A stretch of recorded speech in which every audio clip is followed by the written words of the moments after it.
What if I told you that certain sounds, yes, sound, just sound, can change your brain waves, improve your sleep, even help reduce pain and inflammation?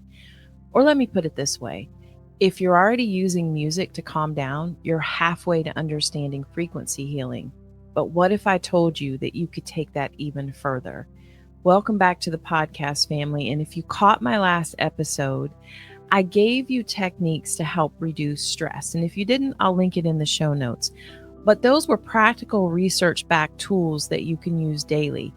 And I want to take that conversation further in today's episode because we are going to take a look at something that many people feel, but few understand: healing through frequencies. From ancient practices to modern sound science, we're going to unpack what is really happening when you literally tune in to feel better. Because let's be honest, this whole idea of frequency healing can sound a little, I don't know, out there, if you will. If you've ever rolled your eyes at someone talking about sound baths or healing tones, you're not alone. I used to do the same thing too. I didn't understand it. So, what I didn't understand, I was skeptical of. And so, a lot of people are skeptical, and for good reason. There's a lot of misinformation out there. And let's face it, the wellness world, the fitness world, the world of people giving you advice on stuff like this has a tendency to package things in crystals and hashtags without always explaining the science. And I think it's important to understand why it works so that you know it's working. And here's the thing: we already know that sound has a profound effect on the body. Ultrasound, for instance, uses high frequency waves to heal tissues. Music therapy is used in hospitals for patients recovering from trauma. So, isn't it worth exploring whether frequencies, then, when you use them intentionally, might actually help you heal? Let me help you find ways that will allow these frequencies to work for you, because there are a few primary ways that people engage with frequency healing. First up, binaural beats. So here's how it works: you hear two slightly different frequencies, one in each ear. So it's always good to wear headphones when you're listening to this frequency specifically, and your brain will create a perceived third frequency that is then going to sync your brain waves. So, for example, listening to delta frequency, which would be 1 through 4 hertz, is going to promote deep sleep, can promote deep sleep. Theta, 4 through 8 hertz, encourages meditation. Alpha, 8 through 14 hertz, supports calm focus. So beta and gamma are linked with alertness and problem solving. And let me tell you something: this brainwave entrainment is what it is. And it's working because your brain is naturally syncing to these external rhythmic stimuli. It's like tuning your mind into a different radio station. And sometimes that station is going to be calm, clear, and focused if you do it with intention. So that's the way that works. Let's move into sound baths. Second up on the list: crystal bowls, gongs, chimes. So here's what's happening. When you're immersed in sound baths, you're immersed in live, resonating sounds that are stimulating your body and your nervous system. Different instruments produce sustained harmonic vibrations. And the reason that this is working is because these frequencies are triggering your parasympathetic nervous system, and it's helping shift you into rest and digest. Now, so some tones like 528 hertz are even referred to as the love frequency because of their calming and heart-centered impact. I believe in these so much that I've actually made a lot of different episodes and a playlist on this, and I'll link it in the show notes. Now, there's also frequencies that are ancient frequencies, and those are the Sophia frequencies, and they're believed to correspond to different healing outcomes. So these are your frequencies such as 396 hertz that helps release fear, 528 hertz that I just talked to you about is also for transformation and miracles and the love frequency. 741 hertz, for example, is for problem solving. So maybe you got a studying session going on and you want to put that in the background. And it's working because while studies are ongoing, for example, what you have is deep emotional release. So people that do this type of frequency, for example, are reporting that they feel this deep emotional release. And some researchers are theorizing that these tones may actually be interacting with cellular vibration. So that's another way they're working. Or what about the isochronic tones I mentioned? Now, unlike the binaural beats, isochronic tones don't require headphones. And the binaural beats, you don't have to necessarily use headphones, but it definitely is suggested because it helps your brain perceive that third beat, which is so important for healing. But with these isochronic tones, you don't necessarily have to use them, and it's not really going to help you more if you do. They're single tones that pulse on and off at specific intervals. So the pulses are then training the brain and are popular then for focus, sleep, and anxiety reduction. And so when you listen to these types of frequencies, what's happening, and this is the neuroscience part of it, is your cortisol levels are dropping. Now, if you're not familiar, cortisol is those stress hormones that express in your body when you're feeling stress, excuse me. Even good stress, because even good things in your life, what I mean, such as maybe you're moving to a bigger home, maybe you're having a baby, maybe you're getting married, etc., maybe a job promotion, they still bring about stress. Your body still treats it like stress, so it still expresses cortisol. So we want to reduce those levels, and this is one way in which you can do it. Alpha theta brain waves are going to rise. It's going to help you feel calm. Your heart rate and blood pressure are going to stabilize a bit. Emotional regulation is going to improve because that's going to be via decreasing activity in your amygdala, which is a part of your brain that is involved in emotional regulation. So these frequencies are stimulating your auditory cortex, but the ripple effect is impacting your whole entire limbic system where emotion lives. Now, I know this may be hard for some people to really believe. I mean, it's just sounds, right? But the science, and there's always science, isn't there? I love the science, but the science, the outcomes of people that have used frequency to heal says something else. And I think the experience of people is just says it all. One of the most well documented and compelling case histories that I want to talk about does demonstrate the power of healing frequency in the body. And it involves Dr. Royal Rife's work, and it was in the late 1930s. And it was particularly with cancer patients. Now, I'm going to tell you up front, it is controversial, but it has remained a cornerstone in the conversion or in the conversation around frequency therapy. So let me give you a little bit of background with the frequency therapy that this doctor was using with terminal cancer patients. Now, remember, this was in the 30s.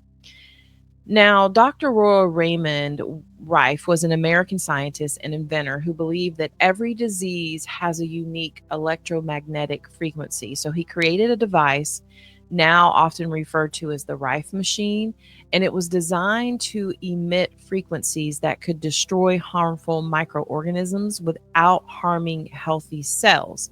So he did some clinical trials in the 30s, I think it was 1934, and it was in conjunction with the University of Southern California and a special medical research committee. And he took 16 terminally ill cancer patients at the Scripps Ranch estate in California, and he used his frequency-based beam ray device, if you will. Now, after 90 days of treatment, he reported this: 14 of the 16 patients were reportedly clinically cured. Now, remember, this is controversial, so stay with me here. I'm going to explain to you when we're done talking to this why I wanted to introduce this case. Now, the remaining 2 patients were said to be cured within the next following 4 weeks, I believe it was. And this included patients, remember, terminally ill, late stage cancers who had not responded to conventional treatments before this. Now, what happened next? Despite the promising results, his work was dismissed by the medical establishment, and he faced pressure from powerful pharmaceutical interest. His equipment was seized, his labs were shut down, and much of his work was discredited publicly. Now, why is this case so powerful, even if it's controversial? Let's talk about it. Scientific precision is the first thing. His approach was grounded in the idea of resonant frequency, similar to how an opera singer can shatter glass. He used a powerful microscope that he built himself to observe the effects of frequencies on pathogens in real time. The second thing, non-invasive. It was non-invasive healing. So unlike chemotherapy or radiation, his frequency treatments were non-invasive and claimed to target only diseased cells. The third thing, it's an enduring legacy. Today, modern versions of this technology are actually used. They're used in bioresonance therapy.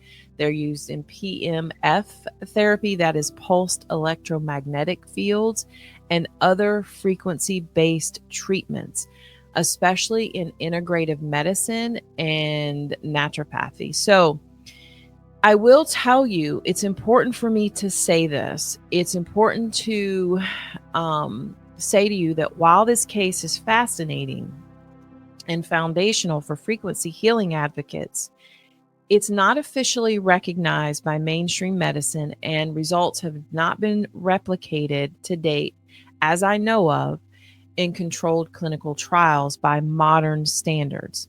However, it serves as a powerful narrative about the potential of frequency to affect the body, especially when combined with modern developments like binaural beats, sound baths, neuromodulation.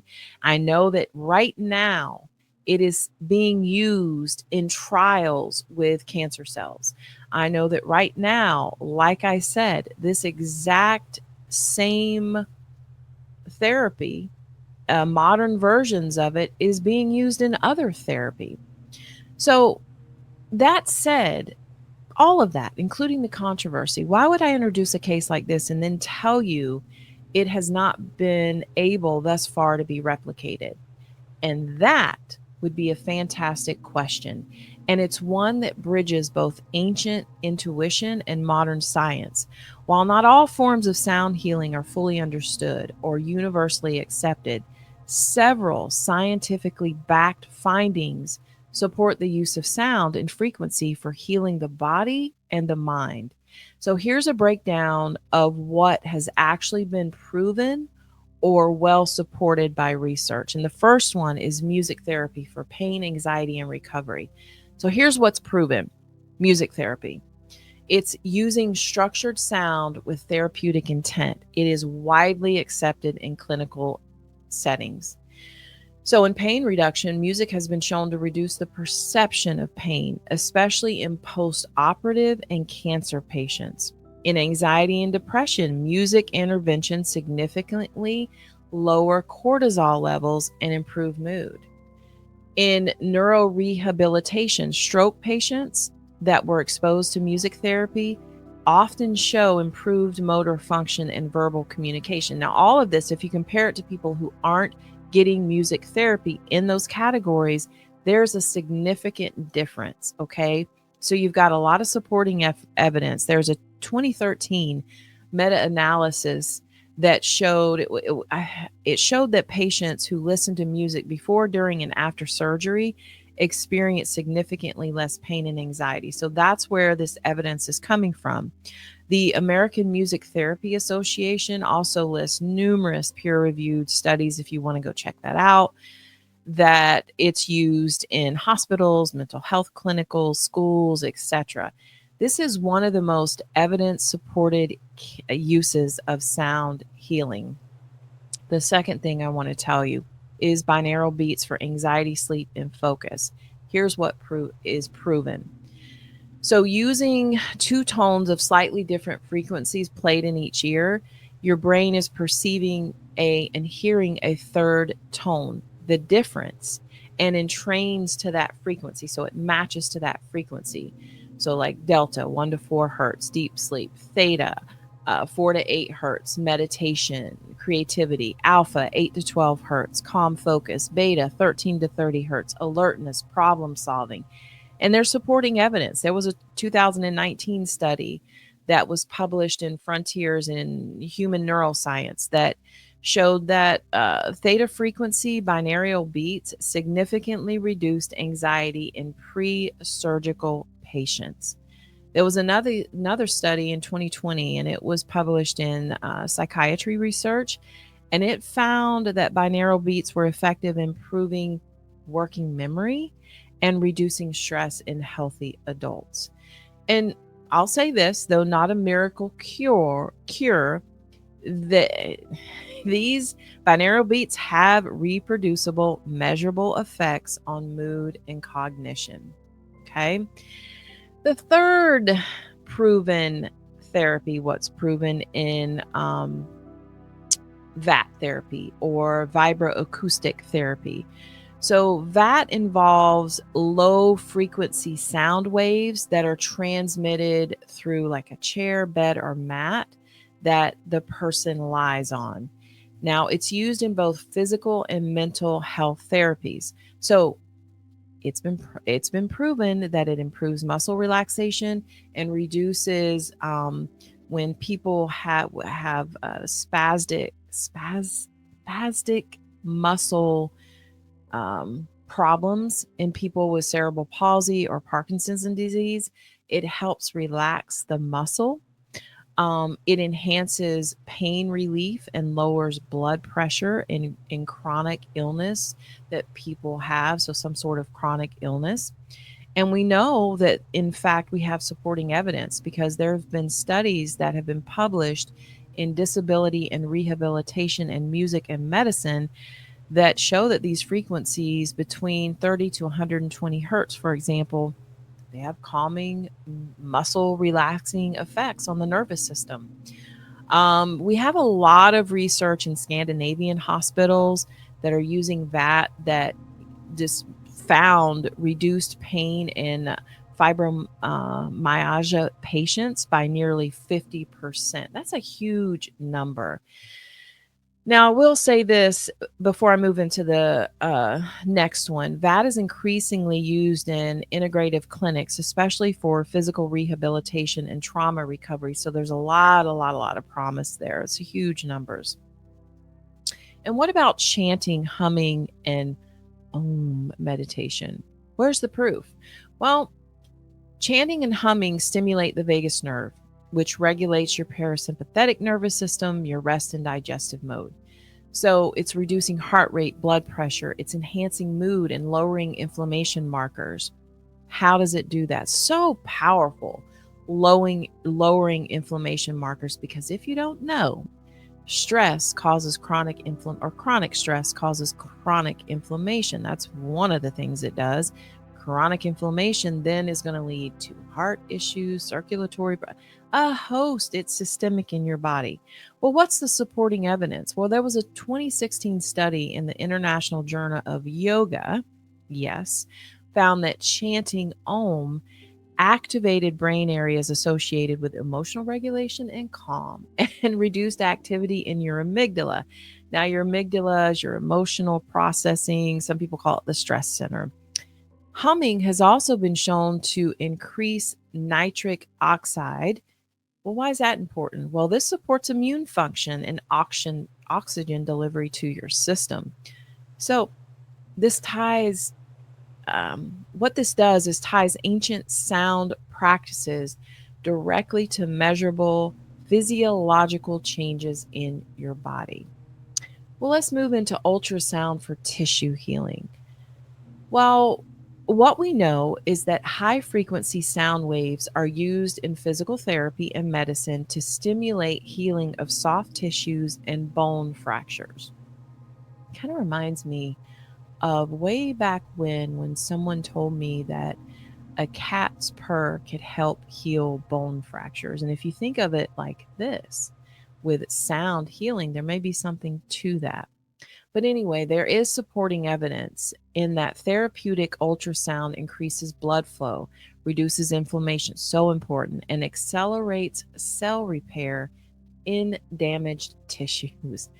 Now, this is used widely in guess what? Sports medicine, orthopedics, dermatology to heal tendons or promote collagen production. This is one of the most scientifically accepted forms of frequency healing, though mechanical rather than musical, right?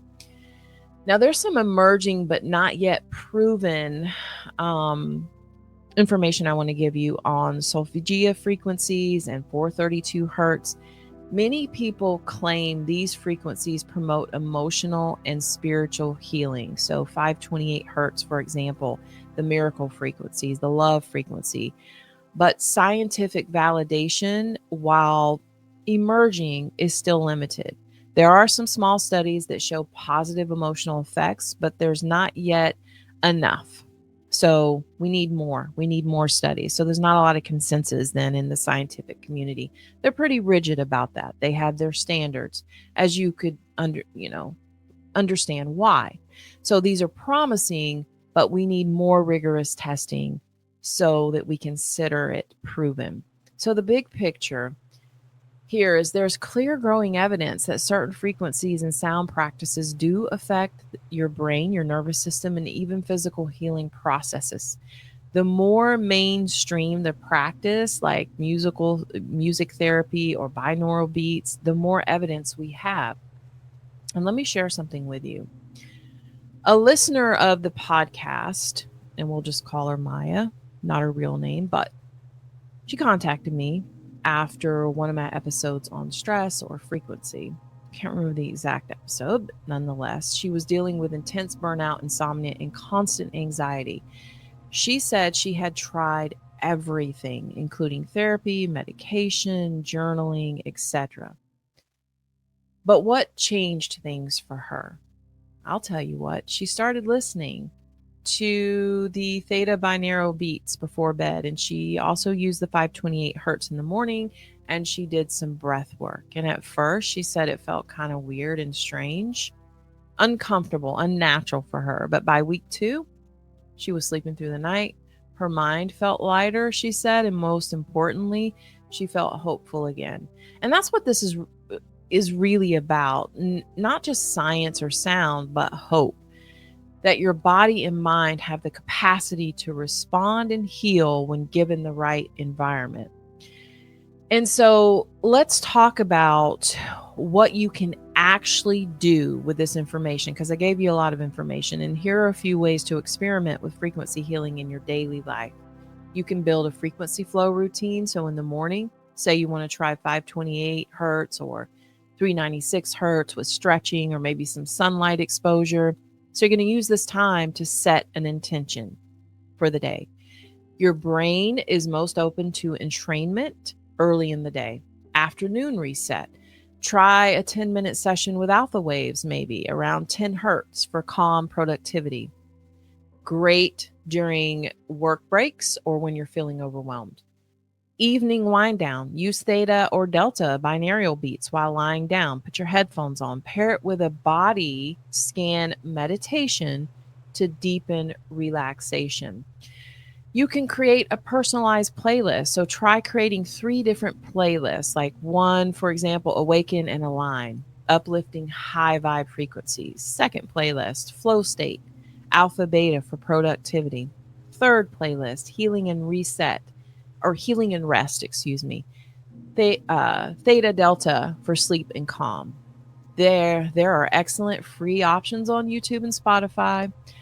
I also have some playlists that you can check out, and I'll link those in the show notes. I recommend using headphones for binaural beats and speakers for sound bass or other hertz tones. You can also pair frequencies with breath or scent. So, anchor your sound practice with essential oils, maybe like lavender, eucalyptus, frankincense, maybe. And this is going to strengthen the sensory connection and enhance relaxation. Remember, I don't know if you watched the last episode, but go back and watch it. I'll link it in the show notes as well, because I talked about sensory imprinting and how that works and helps reduce stress because you're pairing it with something calm. Now, for those out you who are skeptical, so for the skeptical brain listeners right now, are you still unsure? That's okay. Start with 5 minutes a day. Take data. Observe your body's signals, your breath, your tension, your mood. You don't need to believe in frequencies. You just need to listen and notice. So, we've talked about healing through frequency, and it's not just a mystical thing, it's a biological thing. We've talked about how certain sound waves can shift your brain, calm your body, and even change how you feel at a cellular level. So, whether you're using binaural beats, sound bass, or different hertz tones, healing through listening is real. Now it's your turn. Have you ever used sound to heal? Are you new to it? Or are you an old hat at it? What's your go to track, tone, or ritual? Share your experiences in the feedback. I would love to read them and share them in a future episode. And if you're ready to go deeper, don't forget to check out my last episode, Stress Reduction Methods Simplified. It lays the foundation for this conversation, and the two go hand in hand. Like, share, leave feedback, and follow this podcast wherever you get your podcasts. And remember, your body listening, it listens and it's listening. Sometimes healing begins not with action, but with a frequency. Until next episode, take care of your mind, body, and soul.